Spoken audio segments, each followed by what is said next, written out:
Okay, some stocks on watch for Tuesday's trading session. CarMax, KMX, couple nice bounces off 51. If we happen to get any kind of flush down there again, I'll be a buyer again. I just missed an entry in it this morning around 51. Was looking for a turn right at yesterday's low and just missed it. But it's still a very strong move Friday, and then it's holding up pretty well. So that one, I like it. It's worth watching for a potential intraday long, either at support or some kind of intraday setup.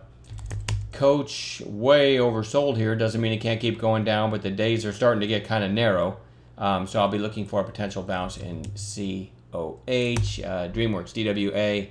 I like this one if it gets down to 23 for an intraday bounce. Remember, guys, when I make these videos, I'm a day trader, so I find charts that could do X tomorrow, right? If X happens, I'm going to go long or short or whatever. So I'm just looking for daily charts that might give me a trade the next day. I'm not an overnight holder. So keep that in mind when watching these videos. CSIQ, this one and JKS, very similar, both very strong and near kind of a potential upside breakout. So CSIQ and JKS both on long watch. They look like they're ready to rip to the upside. Doesn't cost me anything to have them on a chart. ADT, this one was tricky. You know, I'll take today's candle out of it. I had this one on watch for today. Because you had this little pop here on decent volume and then like a 3-day flag. And if you look at it, you'd think, hey, I bet Mike got in today, right? But look what happened. And this wasn't my main focus this morning. As a matter of fact, I don't even know if I noticed it. But if you look what happened, right off the bat, sold off pretty hard. And so I just went on to look for other things, thinking, okay, well, today's not bounce day. Then it ends up closing at its highs. So you go back to the daily, it certainly looks strong now, right? There's not a lot in the way of an upside move here. So ADT goes back on long watch, but I didn't get anything with it today. It was just so weird at the open. 34.70 would be a break of Monday's high.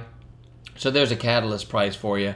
And then the recent high from that pop is 35.19. So if it gets above that, that's another possible catalyst. 200-day is up there around 36.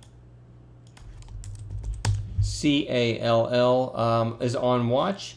You had this breakout the other day, and now you're 3 days lower. Kind of have a narrow range today, so my trigger to buy this one long will be just a break of Monday's high, 1547.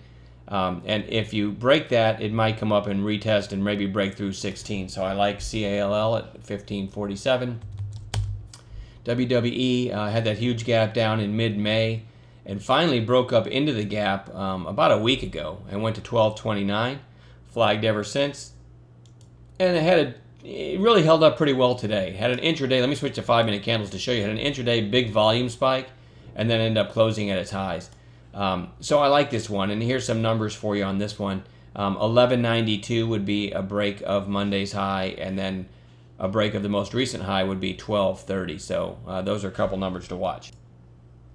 And then also in my notes, but not on the top of my list, is NDAQ. You had a nice volume spike today and a break above any recent highs from the past couple months. So this one might get a follow-through day on Tuesday. It's in my notes as well. Let's see.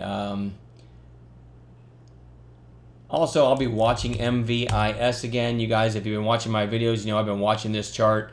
I said 216 was a good trigger to buy it in my video from the weekend.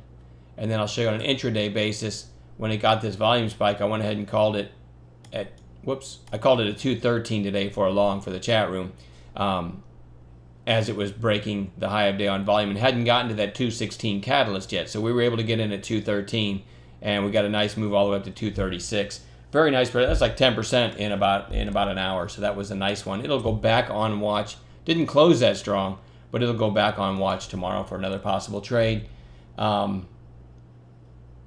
Now, speaking of JKS, also, we like this chart so much that I had it on watch today and ended up calling a trade in this one right around here, 29 bucks. Worst case stop was significantly below, so it didn't stop out and ended up going up, I don't know, 70-something cents at its best and closing up about 50%, or I'm sorry, 50 cents above the entry today. So I had a decent little trade in that one, but didn't get the kind of move I was looking for. So anyway, it goes back on watch. You can see this thing just looks strong, so we'll be back on watch tomorrow. I already talked about that one already. END was in my notes. Nothing doing there. It still may go over $1.50, but let's leave it at that. We'll find stuff to trade in addition to this list as we find movers in the morning as well. So we'll leave it at that, and we'll talk to you guys tomorrow night.